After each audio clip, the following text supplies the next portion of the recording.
Баярлалаа уулын айлтгая би сэтгүүлч Бадарчин Жаргалмаа өнөөдөр студидтэй уулзаж ярилцахаар Монгол Улсын сайд Мэд сайхны инх сайхныг урьсан байгаа. Урилгыг хүлээж авч хүрэлцээрсэн таних баярлалаа. За сайн байна уу? Таны тэтгэл би орж ирэхдээ нөгөө портфолио бариад орж ирэх байх гэсэн. Портфолио чи харагдсаггүй. Ажлын албатай нь ер нь хэр одоо зэгсэрч байна? Хэр бүрэлдэж байна? Ер нь бол ажил нь урд тавигдаад байгаа учраас албаа бүрдүүлэх ажил дээр арай жоохон хоцроо явж байгаа. Гэхдээ том төслүүд дээр ажил сурсан улсууд шууд дайчлагдаад ажиллаж байгаа учраас ажил урагштай явж байна л гэж хэлмээр байна. Монгол хүн бүрт хамаатай 5-7 хоногийн төсөл одоо ажлаа эхлээд хилцээр явагдаж байна. Хилцээр ер нь ямар шатантай явагдаж байна. Яг хилцээр үед бас тантай ярилцах гэхээр бас буруу зүрээр мэдээлэл цацагдчих гэдгээс их болгоомжж байна л да. Тэгээ нэг мега төсөл өөрөө эмзэгхэн байдаг. Ер нь бол мега төслийг шил гэж хэлдэг. Тийм учраас амархан хагараад унах аюултай байдаг л да. Тийм учраас мэдээлэл аль болох зөв өгдөж явах нь бол бас их чухал. Мега төслөөр бол бас олон түмэн анхаарал байдаг. Тэгээ хардлага, сэрдлэг, улс төржилт эднэр бас дагуулад байдаг учраас мэдээж боломжтой байлгүй яах вэ? Хилцээр эхлээд явж байна. Одоо бид нэг 10 хоног сууж байна. Гол нь 5-7 нүрсний ордогоо таарсан том мэдээлэл солилцох ажил хийгдэж байгаа. Энэ орд дээр лиценз эзэмшээ явж байсан Эрдэнэс 5-7 одоо санхүүгийн асуудлыг хүртэл яриад явж байгаа. Дээр нь 5-7 гашуус ухаа чиглэлээр бас Монгол улс төмөр зам бариад бондын бас баггүй их мөнгөийг тийш нь хийцэн. Энэ ажлын явцын байдал ер нь цаашдаа энэ ажлыг цааш нь аваад явал хэрхэн яаж авч явахын эднэргээд олон асуудлыг хүндсэн юм яриануд явж байгаа. Тэгээ үндсэндээ бол яг Монгол Улсын засгийн газар ажлын хэсэг нь хөрөнгө оруулагчдын одоо баг нь том гэрийн даалгавартай болцсон. Тэгээ гэрийнхаа даалгаврууд дээр нэлээд төвлөрч ажиллаж байна. Тун удахгүй одоо бас том уулзалтуудаа эхэлнэ. Мэдээж өөрсдийнхөө даалгавар дээр ажиллаад энэ ажлаа эргээд тохиргоогоо хийх ажлуудыг хийхээр ингэж бодож байгаа. Ийм л байна. Ойлгоход төслийн бас нэг алдаа нь ойлголтын зөрүү, орчуулгын алдаа ч гэдэг үү тэр зүйлээс болсон байна гэдэг зүйл яригдчихсэн л да. Ер нь одоо консорциум болон тийм ээ хөрөнгө оруулагч талтайгаа Монгол Улсын засгийн газар за жишээ нь та ер нь хэр нэгдсэн ойлголтод хүрч чадчихжээ. Би харахтаа бол ер нь их ажил урагштай явж байгаа гэж хэлмээр байна. Гэхдээ мэдээж бэрхшээл байлгүй яах вэ? Тэгээ хамгийн гол нь ойлголт нэгтгэхгүй болохгүй. Бид нар дэлхийн хэмжээний том төсөл ярьж байгаа. Тэр тусмаа Хятадын том компани, Японы том компани оролцсон, Монголын том компани оролцсон. Бид нар дундаа бизнесийн нэг хэлтэй байх хэрэгтэй байхгүй. Тэгээ бизнесийн нэг хэлтэй байна гэдэг чинь бид нар олон улсын санхүүгийн зах зээл яаж ажилдгийг, тэн олон улсын банк санхүү ер нь юу шаарддгийг энийг мэддэг байх нэг хэл дээр ойлгоцох асуудал айгүй чухал байгаа байхгүй. Дээр нь бид нар зах зээлийн сэтгэлгээгээр ажиллах хэрэгтэй. Нэг нь зах зээлийн юм яриад байхад нөгөөх нь өдөөс нь одоо төлөвлөгөөч юм уу хуучин эдийн засгийн ойлголтоор юм яриад хоорондоо ойлголцохгүй. Тэгэхээр бидэнд англи хэл мэдэх, япон хэл мэдэх, хятад хэл мэдхээсээ илүү бизнесийн хэл мэддэг байх явдалтай. Тэр утгаараа бол бид нарт харин их дөхөө байгаа гэж хэлмээр байна. Нэг хэлээр бид нар ярьж чадж байгаа гэж би одоо хэлмээр байна. Шалгарсан консорциум маань ер нь ямар шалгуурыг авсан бол бид үнэхээр одоо хөрөнгө оруулагчид тавих шаардлага тэр тавих ёстой хэмжээндээ тавьж чадсан болов уу? Ямар шаардлага тавьсан бэ? Манай засгийн газар анх энэ уралдаан шалгаруултыг ингээд шинэ маягаар үргэлжлүүлэн 2010 оноос явж байгаа ажил шүү дээ. Үнэндээ бол уралдаан шалгуул 5 дахь жилийнхаа нүүрийг үзэж байгаа. Гэхдээ нэг шинэ нөхцлүүд тавьсан, нөхцөл байдал өөрчлөгдсөн. Тэр үед тавьсан нөхцлүүдийг харах юм бол их хатуу нөхцөл тавьсан байна. За ямар ч байсан хөрөнгө оруулалт хий 2.5 жил дотор 30 сая тонн нүрс боловсруулах баяжуулах үйлдвэр байгуул 270 км газар төмөр замын бүтээн байгуулалтыг бүртэн хариуцаад яв. Бидний урд өмнө одоо алдаатай хийжсэн үйл ажиллагааны өөр зээлүүдийг одоо бас төлөхөд оролцсон эдэргээд бас их хатуу шаардлагатай. Нөгөө Чалкагийн үйл ярьж байгаа. Чалкагийн үйл тухай бас ярьж байна. Дээр нь Монгол улсын одоо нийт иргэдэд 1072 хувьцаа олгогдсон байгаа. Хувьцааны асуудал бол ногдлоо шиг өгөх асуудал бол Монгол улсын засгийн газрын асуудал ч гэсэн энийг хэрхэн яаж шийдвэрлэх үү гэдэгт бас хөрөнгө оруулагчид бас бид нар хамт санаад тавих хэрэгтэй гэдэг энэ шаардлагуудыг тавьсан. Үндсэндээ энэ шаардлагуудыг хангаж ирсэн компани чин үнээр нь хэлэхэд ганцхан л байсан гэж хэлмээр байна. За. Тийм. Тэр нь бол энэ консорциум. Тэгээд бид энэ консорциумыг хамгийн боломжийн байж магадгүй гэж бодож байгаа. Нэгдүгээрт том хэмжээний үйлдвэрлэл явуулахад Energy Resource компани өөрөөр оруулж чухал. Том хэмжээний одоо тээвэрлэл зохион байгуулахад төмөр зам барихад бол Хятадын Шанхай компани өөрөөр оруулах их чухал. Ялангуяа Шанхайгийн одоо Хятад дотор байгаа төмөр замаар дамжиж бид нар далайд хүрнэ шүү дээ. Тийм учраас Шанхайгийн өөрөөр маш чухал. А бид нар том хэмжээний борлуулалт хийхэд 3 дахь зах зээл дээр Хятадаас өөр зах зээл дээр гарахад бол Sumitomo Японы компани өөрөөр оруулж чухал. Тийм учраас би хамгийн боломжийн одоо консорциум бий болцсон болов уу гэж ингэж дотроо бодож байгаа. Тэгээд энэ боломжийг алдаж болохгүй ашиглах хэрэгтэй гэж ингэж бодож байна. Та яагаад ганцхан одоо тийм ээ хөрөнгө оруулагч санал ирүүлсэн тухай яриад байна. Ганцхан тийм боломжтой компани байсан. Америкийн Peabody нэрж бусад өмнө нь 2005 онд билүү тийм ээ бас санд өгчээсэн компаниуд оролцоогүй гэсэн үг үү? Тийм. Нийтдээ 6 компанид урилга явуулсан. 4 компани нь бол одоо урьдчилан явдалд баярлаа гэсэн зүгээр талархлын цагтл ирүүлсэн гэж тийм. 2 компани санал ирүүлсэн. Гэхдээ санал ирүүлэхдээ санхүүгийнхаа саналыг бол битүүмжилж ирүүлдэг байхгүй юу? Тийм учраас эхний шалгаруулалтын дээр бол мэдээж консорциум Peabody 2 байсан. Санхүүгийн саналын тогтоогийн задлаад үзэхэд бол хөрөнгө оруулах гэсэн хатуу тийм үүргийг бол Peabody аваагүй байсан л та. Тийм учраас дээр нь төмөр замын асуудлыг хариуц одоо тэр талаар юм хэлээгүй. Дээр нь үндэсний одоо компани 51% өмчлөлтэй байх ёстой гэж бас Монгол Улсын засгийн газрын сонирхолд нийцж орж ирээгүй ийм байдлууд үүссэн учраас аргагүй шалгаруулалтанд бол ганц консорциум байсан гэж хэлмээр. Хятад гол худалдаа авагч за тэгээд тэр дундаа одоо нүүрс борлуулах дэлхийн улс орнууд байгаа боловч Монгол улс бас түүнтэй өрсөлдөх хэмжээнд тэгээд нүүрсээ одоо боловсруулах юм шаардлага байгаа гэж үзэж байгаа. Гэхдээ юу гэвэл дэлхийн нүүрсний нөөцөөр харах юм бол Монгол улс бас тийм ч их нөөцтэй биш. Америк нэгдсэн улс гэдэг юм уу тийм ээ Орос, Австралид ажиллах бол бага нөөцтэй гэж үзээд байгаа шүү дээ тийм ээ. Тэгэхээр энэ хэдийн хэмжээг бид нар одоо гадагш гаргах боломжтой юм бол энэ олборлсон нүүрснээсээ дэлхийн зах зээлд харилцуулах юм бол. Тийм. Ер нь бол байгалийн баялагаас талаас нь аваад үзэх юм бол нүүрс гэдэг бол нэлээд төгөөмөл тарах хэвээр баялаг байхгүй юу? Харьцангуй. Дэлхийн 50 гаруй оронд бол нүүрс олборлож байгаа. Нүүрсийг хэрэгжилж байгаа орн бол нэг 70-90 орн хэрэгжилж байгаа байхгүй юу? Тэгэхээр нүүрс нийлүүлэх гэсэн улс орн бол зөндөө байдаг. Бид нар нэг юм айгүй зөв болох хэрэгтэй. Биднээс дэлхийн хамаарахгүй. Биднээс том хэрэглэгчид хамаарахгүй. Бид нар харин тэр дэлхийг хэрэглэгчийг Монголоос хамааралтай болгохын тулд бид нар 5-7 төслийг зөвхөн өрсөлдөн байж ээж дэлхийн зах зээл дээр гарна. Өрсөлдөн байж ээж өөрийн орон зайг эзлэн гэдгийг их сайн ойлгох хэрэгтэй. Магадгүй монголчууд өөрсдөө бодож иж магадгүй бид нар нүүрсээр асар их баян гэж бодож иж магадгүй. Зарим нэг тоогоор харах юм бол манайд 27 тэрбум тонн нүүрсний нөөц байна гэж зарим хүмүүс ярьдгийг. За тэрийн үнэн гэд үзэж болно. Гэхдээ дэлхийн нүүрсний нөөц өөрөө 1 тэрлион давтсан байгаа байхгүй. Тэгэхээр харьцуулах юм бол бидний эзлэх хувь хэмжээ бага. Тийм учраас бид 5-7 төслийг амжилттай хэрэгжүүлэх цор ганц нөхцөл бол бид нар өрсөлдөх хэрэгтэй. Өөр зам байхгүй л гэж хэлмээр. Өрсөлдөөнд цаг хугацаа маш их нөлөөтэй төлдөг. Өөрөөр хэлбэл бид цаг алдаад байх юм бол өрсөлдөж компаниуд маань тийм ээ одоо бусад хятадд нөгөө нийлүүлэх нүүрсээ одоо өгөөд эхэлнэ. Замаа засаж байна тийм ээ. Гэтэл бид одоо хилцээд суужиж үдэ. Энд цаг очих тул бид нар яах вэ?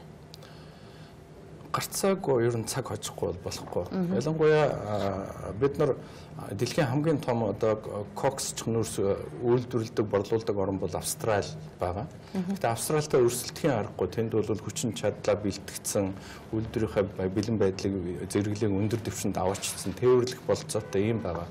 Гэтэл яг бидэнтэй адилхан хэмжээний чанар тоо хэмжээтэй нүүрсээр Оросын одоо Элга гэх том орд өнөөдөр үйл ажиллагаа хийх гээд явж байна. 320 гаруй километр газар төмөр замаа барьцсан. Байгаль амрын төмөр зам толбогдсон. Одоо уурхайн дэд үтсийн бүтээн байгуулалтаа хийгээ явж байгаа. Мозамбикийн бас нэг том орд байна. 2000 гаруй онд Монгол хөрөнгө оруулъя гэж явж исэн Vale компани, Mitsui гэдэг компаниуд бүгд Мозамбикт очиод хөрөнгө оруулалтаа хийсэн. 12 тэрбум доллар хөрөнгө оруулалт хийсэн. Нийтдээ бараг 900 км төмөр замын 70% нь бол бүтээн байгуулалтаа хийсэн. Ингээ явж байгаа. Тэгэхээр бид нар өрсөлдөгчөөс хоцрох юм бол бидэнд болцоо шанс бол байхгүй бол. Тийм учраас бидэнд бол бас яарах шалтгаан байна гэж ингэж хэлмээр байгаа. Та бүр яг нэг дурдсан шүү дээ. Бид нар одоо нэг хэлээр ярих хэрэгтэй байна гэж. Гэтэл бас олон нийтийн сүлжээр юу явж байна вэ гэхээр их өртөө компаниудыг консорциум болгоод ингээд нэгтгэхэд одоо Монголын хөрөнгө оруулагчид шалгаруулчлаа. Өртөө эмчин гэдэг зүйл их яриад байна л да. Тэгэхээр өрийн асуудлыг ер нь яаж харддаг юм бол одоо бизнесийн хэл дээр. Ер нь зүгээр уул уурхайн салбарт ажиллаж байгаа их том компаниудын одоо төслийг их зөв ойлгох явдал айгүй чухал. Дэлхийн уул уурхайн бүх л компани том төслийг хэрэгжүүлэхийн тулд банкнаас зээл авсан байдаг. Тэр зээлийн англ дээр debt гэж хэлж байгаа байхгүй юу? Debt гэдэг үг бол ерөөсөө Монголд орчуулахаар өөр гэж орчуулагдаад байдаг. Үүний хэрэг дээр зээл авсан байдаг. Энэ зээл авсан байдаг нь бол уул уурхайн том төслүүдийн бүр онцлог өгөөд бүх уул уурхайн компаниуд ийм байгаа. Тийм ч учраас би их хурл дээр бас танилцуулга хийж байхдаа консорциумд орсон одоо Sumitomo, Shinhua одоо MMC Mongolian Mining Corporation-ы одоо бүх одоо өөр ямар байна, зээл ямар байна. Асуудлын гол нь юу гэхээр өөр зээлээ үйлчилж чадж гэнэ үү гэдэг л асуудал. Тэгэхээр үйлчилж чадж гэнэ үү гэдэг үзүүлэлтийг юугаар хэлдэг юм хэрэг бэлэн мөнгө хэр зэрэгтэй юм бэ гэдэг асуудлаа хэмждэг. Одоо таны тайлбарлаа тийм. Тэгэхээр Sumitomo жишээлбэл зах зээлийн үнэ 13 тэрбум долларын үнцэнтэй ирнэ. Банкудаас авсан зээл нь 41 тэрбум, Шинхогийнх 60 тэрбум үнцэнтэй ирнэ 13 тэрбум. MMC бол зах зээлийн үн 500 сая долларын үнэтэй 900 сая долларын зээл аваад ухаан удаг одоо манай таван толгойд бол хөрөнгө оруулалтаа хийцэн газар байхгүй юу? Яг бэлэн мөнгөний аваад үзэх юм бол Sumitomo 10 тэрбум, Шинхой Energy 10 тэрбум, MMC 250 сая долларын бэлэн мөнгөний чадaltaй. Энэ бол нөгөө нээлттэй бирж дээр нээлттэй байдаг компани учраас энэ мэдээллүүдийг шууд биржийн мэдээллүүдээс шууд аваад үзчих болно. Тэгэхээр энэ юу хэлж байгаа юм бэ гэхээр энэ бол том төслүүдийг хэрэгжүүлэх банкнаас мөнгө авах чадвартай компани гэдэг үзүүлэлт болохоос биш үр зээлтэй гэдэг ойлголтод ордоггүй. Дэлхийн зах зээл дээрээс мөнгө босох боломжийн зээлч зэрэг өндөртэй компаниуд гэж ойлгох хэрэгтэй. Юу ч юм энэ хөрөнгө оруулагчид өөрсдөө зүгээр энэ өрийг хараал хүмүүс гэж ялаад байгаа шүү. Ийм хүрдэг компани чи өөрөө юу гэж юм энэ их одоо 4 тэрбум доллар босгож чадах юм уугүй гэдэг ойлголт байгаад байгаа. Тэгэхээр энэ компаниас гарах юм биш энэ компаниуд нийлээд дэлхийн зах зээл дээрээс мөнгө босгоно. Банк санхүүгийн байгууллаас мөнгө босгоно. Тэгэхээр өөрөөр хэлбэл энэ 5 толгой төсөл бол төслийн санхүүжилт гэдэг тийм хэлбэрээр явж байгаа байхгүй юу? Төслийн санхүүжилт гэхээр олон банкуд оролцож санхүүжүүлнэ. Миний одоо хүлээж байгаа хүлээлтээр бол Хятадын Exim банк, Японы JBEC гэднэр олон банкуд оролцсон энэ дотор. Тэгэхээр энэ банкуд бид нар хоорондоо хэлцээр хийгээд баримт бичиг гар үсэг зурх боловч бидний тэр хэлцээ хийгээд баримт бичиг зурсан тэр бүх баримт бичгүүд банкны шаардлага гэсэн байх хэрэгтэй. Одоо жишээ нь зургалтын ангисын хоёр нийлээд зээл авах гэж байгаа юм шиг л юм болох нь шүү дээ тийм ээ. Таны зээлийн баталгаа ямар хэмжээнд байх юм? Өөрөөр хэлбэл одоо консорциумын хөрөнгөний баталгаа ямар байх юм? Монгол Улсын засгийн газар ямар баталгаа гаргаж өгөх юм гэдгийг харах нь тийм үү? Тэгин. Тэгэхээр бидний баталгаа гаргаж өгөх гэж Монгол Улсын засгийн газар ямар нэгэн санхүүгийн эрсдэл өрөхгүй, баталгаа гаргаж өгөхгүй. Энэ компаниуд өөрсдөө банк санхүүгийн байгууллагад хандаж мөнгө босгоно. Монгол Улсын засгийн газар эдний тэр төслийн санхүүжүүд банк санхүүгийн мөнгө босгоход нь бид нар харин дээд зэрэгээр тусалсан байх учиртай. Яагаад тэгэхээр энэ төсөл амжилттай явах нь бол монголчуудын эрх ашиг. Энэ төсөл бас амжилттай явах нь бизнес хийх гэж байгаа улсуудын эрх ашиг юм. Энэ би бас дэлхийн томоохон ордуудын томоохон ордуудын зургийг үзүүлсэн байна л да. Та энэ тайлбарлаж өгөөч тийм ээ. Өөрөөр хэлбэл ийм олон өрсөлдөгч байна шүү дээ биднэрт. Австрали, Мозамбик, Хятад, Британи бүр Америк нэгдсэн улс хүртэл байгаа тийм ээ. Тэглэг яах вэ? Бид зөв магадгүй үнэхээр Хятадтай ойрхон гэдэг утгаараа бидэнд илүү боломж байж болох уу? Би тэгж хэлж чадахгүй. Яагаад тэгэхээр бас юм байна. Хятад хэдийгээр бид нар газрын хил их ойрхон байгаа 270 км-ийн цаана байгаа одоо 5 толгоос гэж харж байгаа боловч үүний хэрэг дээр Хятадын гангийн үйлдвэрүүд аж маажмаар 70 рүүгээ нүүгээд байгаа. Биднээс холдоод байна гэсэн. Биднээс холдоод байгаа. Яагаад нүгэд байгаа юм бэ гэхээр Хятад бас өөрийнхөө ган үйлдвэрлэлийг доктортой төвшөнд барихын тулд төмрийн үйлдвэрлэлөө ойртох хэрэгтэй, кокс нүрсөг ойртох хэрэгтэй. Тийм учраас гангийн үйлдвэрүүд нь үндсэндээ 70 рүү нүгэд байгаа байдал байгаа байхгүй юу? Ер нь бол Хятадын дотоод төмөр зам өөрөө том орон, хүн ихтэй орон, зах зээл өндөр явцсан учраас төмөр замууд нь гахсан. Би өөрийгөө тээвэр хийж чаддаггүй. Ийм байдал үүссэн. Тэр утгаараа бол Хятадын нүрсний зах зээл хятад дотроо 4 хуваагдсан байдаг байхгүй.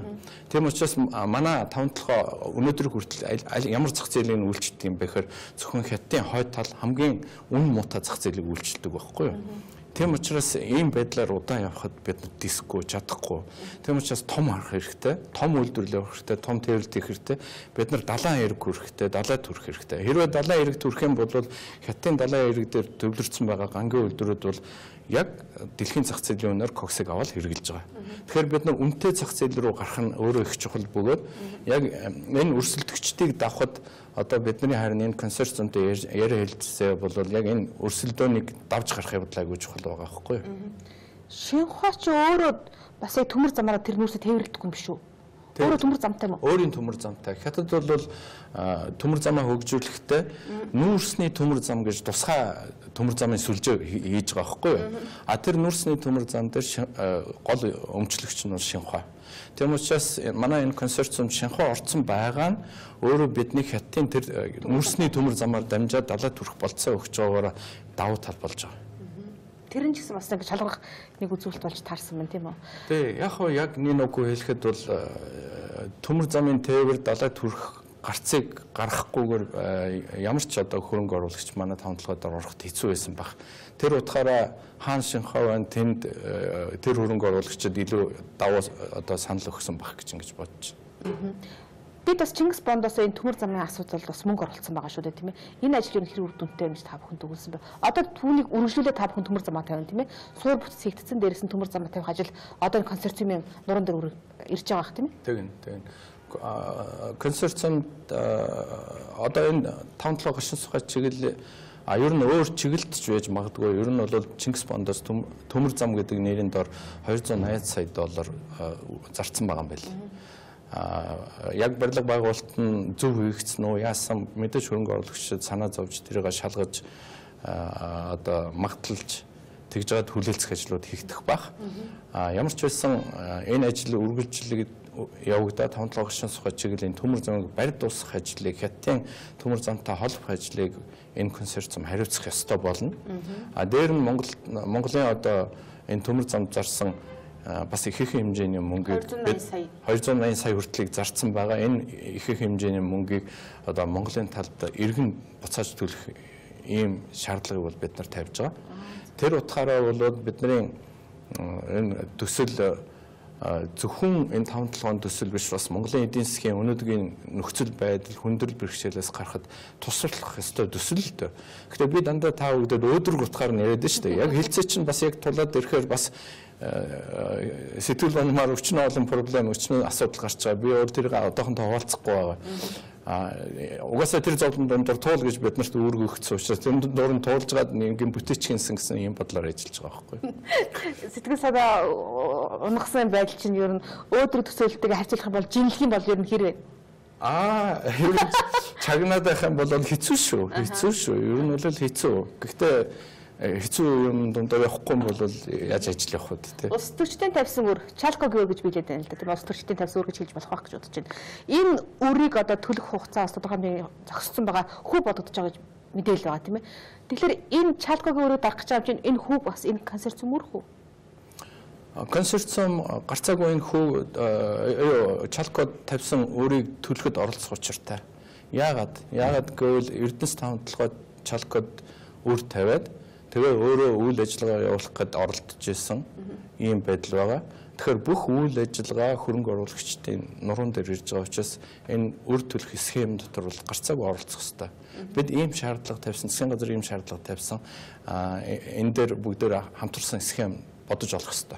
Ойлгоон гэрээ зурагдаад урьдчилгаа 100 сая долларыг бид нар авлаа гэд нэг гар үсэг зураал тийм ёслуулаад зоригт ганц сүх баяр цогтод гар үсэг зураал ёслуулж исэн. Түүнтэй одоо гэрээ зуртахаар бид нар урьдчилгаа авах уу? Нэг 150 сая долларын тухай яриад байгаа тийм. Урьдчилгаа өгөхөд бэлэн байна гэж хэлж байгаа. Нөгөө иргэн төлөвлөх нөхцөл дээр эргээд одоо засгийн газрын татвар юм уу бусад төлбөрөөс иргэн төлөвлөх нөхцөл дээр урьдчилгаа өгөхөд бэлэн байна гэж хэлсэн байна. Хөрөнгө оруулагч өөрөө тийм бас санал хэлсэн байна. Би тэр асуудлыг үргэж хойш нь тавьж байгаа. Жоо харагш нь тавьж байгаа. Яг тэгэхээр бид нар авах юм байна гэж бушхан гүгээд очино гэдэг бол тийм манай эрх ашиг биш. Гэхдээ мэдээж би хүндрэл бэрхшээлтэй байгааг ойлгож байна. Тэд ч бас их том өгч чадна гэж хэлсэн байгаа нь бас тааламжтай байна. Гэхдээ бидний гол анхаарах асуудал биш. Бидний гол анхаарах асуудал яаж том үйлдвэрлэл явах вэ? Яаж том тээвэрлэлт хийх вэ? Яаж жил болгон эндээс татвар авч бид нар хожих вэ?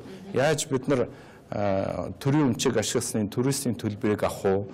Яаж бид нар усныхаа төлбөрийг авах уу? Яаж бид нар газар ашиглуулсныхаа төлбөрийг авах уу? Энэ бол бидний байнгын гол орлого. Тийм учраас урьдчилгаа төлбөр гэдэгт анхаарал айхтар том хандуулаад хэрэггүй хэрэгтэй байгаа гэдгийг би бол ойлгож байна. Тийм учраас би тэр төлөв нь бол их бага ярьж байгаа гэж хэлмээр. Урьдчилгаа төлбөр авлаа гэхэд тэрэн дараа нь өөр болохгүй үстэй. Өөр болохгүй байна. Өөр болохгүй. Яг хөө зүгээр манад эргэж энэ төсөл сайн ажилласнаас төлөх төлбөрөөс судах гэдэг нь л гэсэн үг тийм. Ер нь бол энэ ажил бол маш хэрчимтэй явагдах ёстой гэж хараад байна л да. Яагаад гэвэл маш олон жилийн хугацаанд бид нар яригдчихсан байгаа учраас. Магадгүй нөгөө их хурлаар хилцэгдэн гэхээр нөгөө популистууд маань босч ирээд хоошин чангагаад хугацаа алдчих үү гэдэг л айц байгаа юм л да. Ер нь зүгээр бид нар мега төслийг хэрэгжүүлэх туршлагагүй л орон юм. Тэгээ бид нар бүгдээрээ л хийнгээ сурж байгаа улсууд байгаа байхгүй юу? Тийм учраас бидний одоо шийдвэр гаргачдын хэмжээнд их хурл засгийн газрын хэмжээнд ойлголтуудаа нэгтгэх явдал айгүй их чухал байгаа. Тэр утгаараа бол тэрэнд би бас нэлээд цагаа зарцуулж байгаа. Их хурл дээр танилцуулгууд хийгдсэн, бүлгүүд дээр танилцуулга хийгдсэн, үндэсний аюулгүй байдал дээр дуудагдж бас танилцуулга хийж байгаа. Энэ бол асар их ач холбогдолтой. Яагаад тэгэхээр бид нар нэг удаа мега төслийг монголчууд өөрсдөө хийж чаддаг босгоод ирэх юм бол дараагийн бол их амархан болно, хялбархан болно. SMBC гэдэг Sumitomo Mitsui Banking Corporation гэдэг том Японы компани байдаг юм л да. Тэр бид нарт ирээд нөгөө намайг 5 толгой цахилгаан станц хариуцж байхад хичээл зааж байхад юу гэж хэлж ирсэн бэ гэхээр том төслийг ингээд хэрэгжүүлдэг, төслийн санхүүжилт босгодог юмд англичууд жишээлбэл асар их гарчсан байдаг. Тэгээ англичууд тэрийг бол яг мөхөлц хийж байгаа юм шиг хийдэг гэдэг аахгүй. Тэгэхээр англичуудын мөхөлц хийж байгаа хийдэг юмыг бид нар бөөн улс төр болоод бөөн өөртөө хүндрэл бэрхшээл болгоод явж байгаа ийм л үе шат байгаа байхгүй юу. Тэгэхээр би 1-2 удаа энэ том төслийг хийгээд аваад сурчих юм бол монголчууд дараагийн төслүүдийг маш хурдан хийж зохион байгуулдаг, мөхөлц хийж байгаа юм шиг л ийм явдаг болчвол их зүгээр байна гэж бодож байгаа. Нэг одоо уулын салбарт одоо ямар нэгэн лиценз эзэмшээд одоо тийм олборлолт явуулах гэхээр тусгай зөвшөөрөл гэдэг юм маш ихэнх саад болдог гэж одоо уулын салбарын хөрсөөр ярьдаг л да. Одоо яг Монгол улсын газар нутаг дээр хийгдэж байгаа одоо уурхаан ажил юм чинь бас нөгөө тусгай зөвшөөрлийн асуудлаар тулах байх л та. Би бас таны нэг ярилцлагыг уншижсэн чинь тусгай зөвшөөрлийн асуудал энэ олон шат дамжлага маш их одоо саад болох нэ гэдэг зүйлийг уншсан. Яах вэ асуудал яаж шийдэх вэ? Өнөөдөр харагдж байгаа бэрхшээл, шууд харагдж байгаа бэрхшээл. Бид нар зөвшөөрөлд яаж ханддаг вэ гэхээр та нар мөнгө босгоод дээр юу хийх гэж байгаа сайн тайлгна. Тэгээд дараа нь зөвшөөрлөө аваа гэж ингэж ханддаг байхгүй юу. Гэтэл том төсөл, мега төсөл бол нөгөө банк санхүүгийн байгууллагаас мөнгө босгодог учраас нөгөө төсөл нь өөрөө зөвшөөрлөлтөг очсон байх хэрэгтэй байдаг. Хэрвээ банк асуун штэ зөвшөөрлөө гартаа хийсэн үгүй. Тэгвэл та нар санхүүжилт авах болоогүй байна. Яваад гэл ингэдэг байхгүй. Тэгэхээр бид нар концепцийн хувьд бол өнөөдөр манай тогтсон заншлахын хувьд ч гэсэн бид нар зөрчилдөж байгаа байхгүй юу. Тийм учраас энийг тал талдаа сайн ойлгодог байх хэрэгтэй. За энийг шийдэхэд би их хурл засгийн газар ерөнхийлөгч бас оролцож шийдэж эрх зүйн үндэсэнд бий болох байхаа гэж бодож байна. Тэгээ энийг манай төрийн дээд удирдлага сайн ойлгож байгаа гэж би хэлмээр. Одоо энэ дэрийг би бас танаа юунаас авсан юу байна л да мэдээлэл байна л да. Танилцуулжгүй. Одоо Оросд гэхэд тусгай зөвшөөрөл 70% нөлөөлдөг гэсэн үг үү? Ингэж байгаа юм. Мега төсөл гэж тэрбум доллароос дээш том төслүүд шүү дээ, тийм. 100 төсөл хэрэгжүүлэхэд хичнээн зөвшөөрлийн одоо асуудалтай тулгарч байна уу гэдгийг харуулсан үзүүлэлт. Энэ бол Independent Project Analysis гэж компани хийсэн судалгаа л да. Тэгээд Канадад жишээлбэл 15-аас доош хувийн зөвшөөрлийн проблемтай учирдаг. Ер нь Америк, Өмнөд Африк, Европ, Австрали гэдэг хөгжсөн орнууд бол дандаа зөвшөөрлийн асуудал бага учирж байгаа байхгүй юу. Гэтэл Африк бол 25-аас доош хувийн. Манайд бол хичнээн байх уу? Орос Төв Азид дал би Монголд бол 100 гэж хэлчих гээд байгаа байхгүй. Тэгэхээр гэрээ хэлээр цааш нь одоо хурдтай ахиулахын тулд цаг хожихын тулд та зөвшөөрлийн тухай хуулийг зөрчих гээд байна да. Гэхдээ хууль зөрчиж болохгүй. Хууль зөрчихийг бас хөрөнгө оруулагчид сонирхдаггүй. Хөрөнгө оруулагчид дотоодынхаа хууль тогтоомжийг зөрчсөн үйл ажиллагаанд бол ингэж айхтар эрсдэл гаргаж мөнгө хийж чадахгүй шүү дээ. Тэгэхээр бид нар хууль зөрчиж болохгүй. Харин зүгээр хурдтай хялбаршуулсан замаар явахгүй бол төслийн санхүүжилтэн дээр мөнгө босгох тийм хүндрэл учраа шүү. Тэрнээс гадна энэ зөвшөөрлийн тухай би ярьж байхдаа зөвхөн Монголын зөвшөөрөл ярьж байгаа юм биш. Одоо Sumitomo Японоос зөвшөөрөл авах хэрэгтэй. Шанхай хятадаас зөвшөөрөл авах хэрэгтэй. Бүгд л зөвшөөрөл авах хэрэгтэй. Тэгэхээр энэ зөвшөөрөл бид нар зөвшөөрөл шийдсэн байлаа гэхэд нөгөө талаа зөвшөөрлүүд бас л байж идэг байхгүй юу? Одоо энэ консорциумд чинь багцсан компаниуд чинь бүгдээ л одоо дэлхийн зах зээл дээр хөрөнгөний биржээр хувьцаагаа арилжаадаг компаниуд байгаа шүү дээ. Бид нар ч гэсэн 172 хувьцаагаа амилуулмаар байна л да. Энэ хэдийн хугацаанд одоо хэрэгжих вэ? 5 толгой төсөл Монголын ард түмний эзэмшиж байгаа 1072 хувьцаа хоорондоо холбоотой. За. Хамгийн гол нь энэ төсөл амжилттай байх хэрэгтэй. Ашиг орлого байнга өгдөг байх хэрэгтэй. Хэдийн ард түмнийхээ одоо ногдол ашиг болгож өгөх үү гэдэг нь Монгол Улсын засгийн газрын асуудал байхгүй юу? 1072 хувьцаа гэдэг бол Эрдэнэс 5 толгой компани 20%-ийг тараасан байхгүй юу? Тэгэхээр Эрдэнэс 5 толгой гэдэг компанид лиценз баригчийн хувьд том төлбөр гүйцэтгэгдэнэ. Тэр том төлбөрөөс энэ хувьцаа амилах ёстой. Ер нь төсөл өөрөө ашигтай ирээдүйд их үр дүнтэй байж иж Монгол өөрөө эндээс босч ирнэ. Яг тэр хэмжээгээр бидний 1072 хувьцаа тэр босох хэмжээгээр бас үнэтэй болно гэж хэлнэ. Үнэтэй хувьцаа эзэмшихийн тулд олон нийтийн оролцоо ямар хэмжээнд байх ёстой бол өнөөдөр тийм ээ? Би Монголын ард түмэн хүн бүр 1072 хувьцаа эзэмшиж байгаа юм чинь энэ төслийг амжилттай байхыг бүгд л сонирхох ёстой гэж хэлмээр байна. Тийм учраас би энэ ажлыг аль болох ил тод хийх гэж оролдож байгаа. Аль болох бүх мэдээллийг зөв хүргэж хийх гэж оролдож байгаа. Бид ашиг нь бол бидэнд бүгдээрээ хүртэх ёстой. За та хэдийгээр нийлдэлтэй байгаа учраас сэтгэл зовоосон асуудлуудаа дотроо өөрөө байлгаад байх юм бол дараа нөгөөх нийл гараад их сайхан юм дээр буруудна гэх юм биш үстэй. Гэхдээ би нэг юм топ тодорхой хэлчихье. Энэ төсөл уул нь том шанс юм байгаа. Одоо болцсон юм байгаа. Гэхдээ хэм мэдлээ хэлцээрээс болоод юм уу хэн нэгнээс нь буруу үйлдэл төрийн байгууллагуудын одоо янз янзын бидний нэг улс төрчдөг юмнаас болоод юм унж магадгүй. Би бас тийм бодол байна. Гэхдээ би энийг юмыг тодорхой хэлж чадна. Юунаас болов хинээс болж унсан бэ гэдгийг хэлж чаддаг ийм хэмжээнд байна гэж бодож байгаа. Амжилт бол бид нар бүгдийнх нь л амжилт байх болно гэж хэлмээр. За ярилцлага хүмүүстээ миний өнөөдрийн зочин Монгол Улсын сайд Мэнд сайхны инх сайхан байлаа. Үнэхээр одоо 5 толгойн гэрээ маань амжилттай хэрэгжээд эхлэх юм бол бид дэлхийн зах зээл дээр бас одоо тийм ээ арилжаагдж байгаа ордоос хувьцаа эзэмших ийм эрх энэ сайхан боломж бидэнд байгаа. Зүгээр магадгүй хэн нэгэн загтал бичээд ойлгохын төслийг маань тийм ээ зогсоочсон байгаа шиг ийм эрсдэл бидэнд бий учраас гэж бодоод бүгдээрээ бас энэ мэдээллийг зөв аваад зөв түгээгээд зөв ярилцаа зөв ойлголцол хэрэгтэй байх гэж бодож байна. Танд их баярлалаа амжилт хүсье. За баярлалаа. За, ерөн гэрээ байгуулагдсан гол хоёлоо дахиад ингэ ярилцъя. Тэгэл үү яах вэ? Тэгэл үү. За, анхаарч үзэгч та бүхэндээ баярлалаа.